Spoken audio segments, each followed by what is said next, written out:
से नहीं है। गाड़ी में पेट्रोल डालना पड़ता है, डीजल डालने में तो 2 बार सोचता हूँ कि भैया कहीं जाना, फोन पे ही काम होता है, जूम मीटिंग में हो जाता है, मुझे जाना ना पड़े, क्योंकि 2,000 रुपए में आज की डेट में डीजल 2 दिन में खर्चा हो जाता है। तो ऐसे माहौल में लोन लेके आदमी करेगा और ये घर चलाएगा कैसे अपना? आपकी बात बहुत सही है कि दरअसल हम बहुत लोगों से बहुत भाग्यशाली हैं कि उतना ज्यादा रोटी पानी की लड़ाई नहीं करनी पड़ती। लेकिन क्या था कि जब तनख्वाहें अच्छी होती थी तो लोग उस तरह से अपने लोन वोन ले लेते हैं, ईएमआई होने लग जाती है, ये लगता है कि चलिए काफी कुछ हम खर्च कर सकेंगे। तो अब एयरलाइन इंडस्ट्री में जहां से मेरे घर का खर्चा चलता है वहां तो 45% तनख्वाह मिल रही है, क्योंकि फ्लाइट भी 4-5 हो रही है एक महीने में।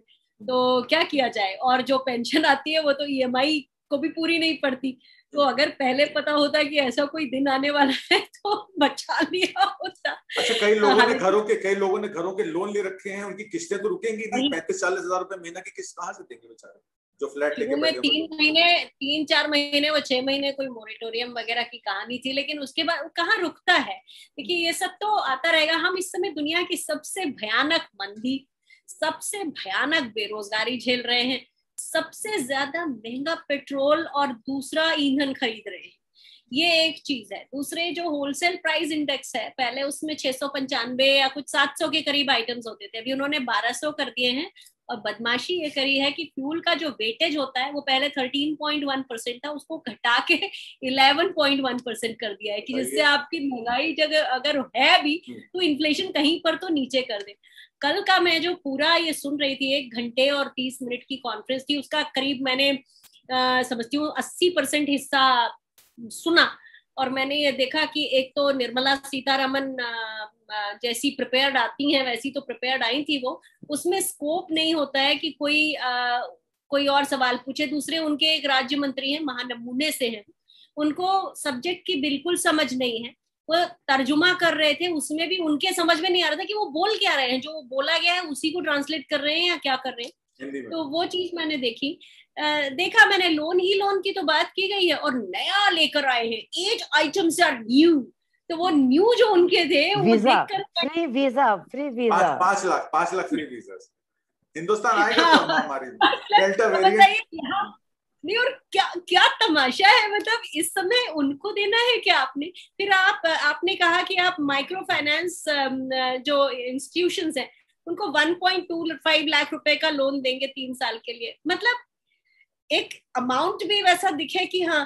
फिर आप देखिए, एक उन्होंने कहा कि जो लोग है, एक्सटेंशन ऑफ आत्मनिर्भर भारत योजना, तो उसमें उन्होंने क्या बोला कि जो मजदूर जो काम करेंगे, जैसे किसी कंपनी में 1000 एम्प्लॉइज है या कुछ, तो उनको एक जो जिसको शायद डीए या मुझे एग्जैक्टली मालूम नहीं है, एक हिस्सा गवर्नमेंट देगी।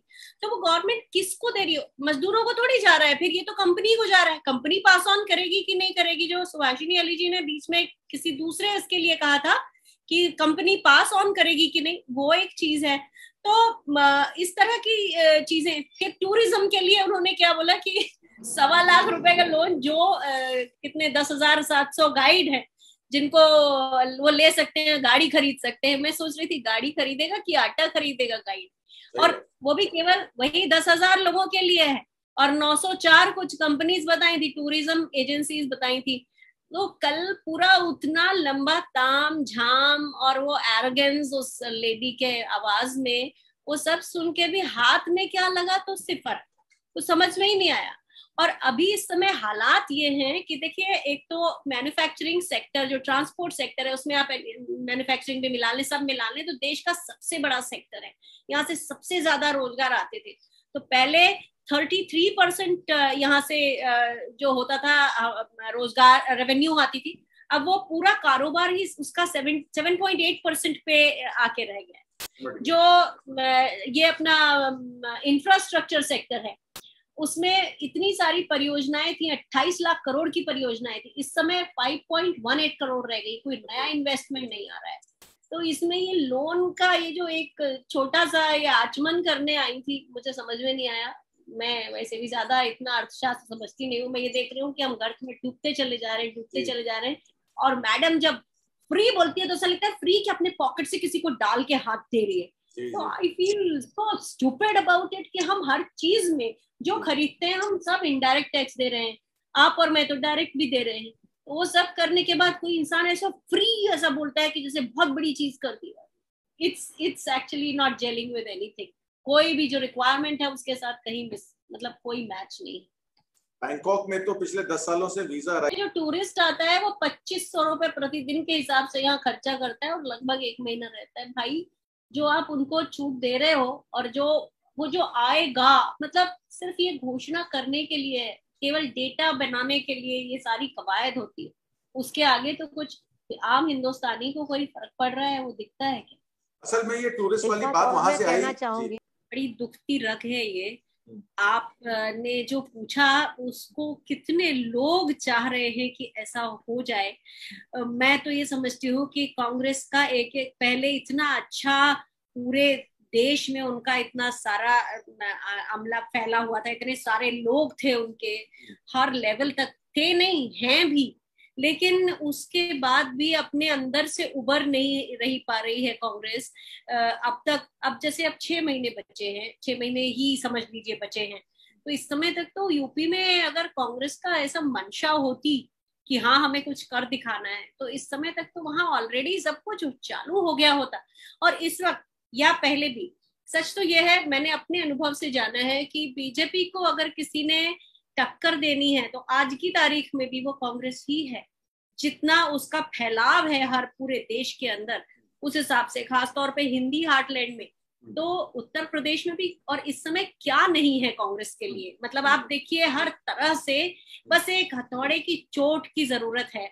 नहीं तो जो ब्राह्मण वाली कहानी है वो भी है, और वहाँ एक तबका उनसे वो नाराज है, मुस्लिम्स अलग, लेकिन वही है सारा कुछ उनके हाथ से छूटा छूटा सा लगता है। तो पंजाब में भी तो बहुत गड़बड़ हो रही है।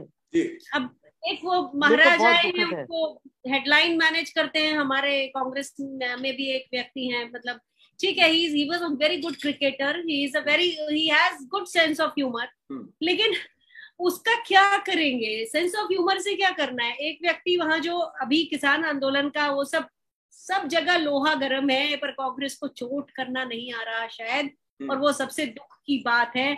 और हमारे जैसे लोग जब ये पैकेज अनाउंस होता है तो हम भी टापते हुए देख रहे होते हैं कि केंद्र सरकार के कोई डीए बढ़ जाएंगे, सो भी नहीं हो रहा है। और पिछले 1.5 साल से मतलब जो पेंशन आ रही है वही आ रही है, जो तनख्वाह आ रही है जिसकी वही आ रही है। लोग पता नहीं क्यों पहले तो ऐसे पुश्तैनी हक की तरह मांगा करते थे डीए में इंक्रीज, अब कहाँ चले गए वो सारे लोग? मैंने तो आज ट्विटर पे लिखा है उन सभी की आत्माओं को RIP। वो जितने भी सरकारी कर्मचारी और जो लोग पहले हक की तरह मांगा करते थे महंगाई भत्ता, वो सब कहाँ चले गए? तो मैंने तो डीए तो भी एक साल, मेरे हिसाब से डीए तो भी 1.25 साल से मिल भी नहीं रहा है। जुलाई से कपात गवर्नमेंट ने 1.5 साल से नहीं मिल रहा है। 4 दिन पहले एक फेक लेटर घूम रहा था, बिल्कुल जैसे कि सरकार निकालती है उस तरह का, और बाद में पता चला कि वो फेक ही है। और फाइनेंस मिनिस्ट्री ने उसको बताया कि स्पष्टीकरण दिया जी कि ये हमने ऐसा कुछ नहीं किया है, और सुन रहे हैं कि आएगा। तो उसी तरह से जैसे ये पैकेज में किसी को आया तो जरूर, लेकिन सब सूखे सूखे ही रह गए, एक फुहार टाइप की भी नहीं हुई। तो वही हालत है, अभी देखें क्या होता है। सुभाषिनी जी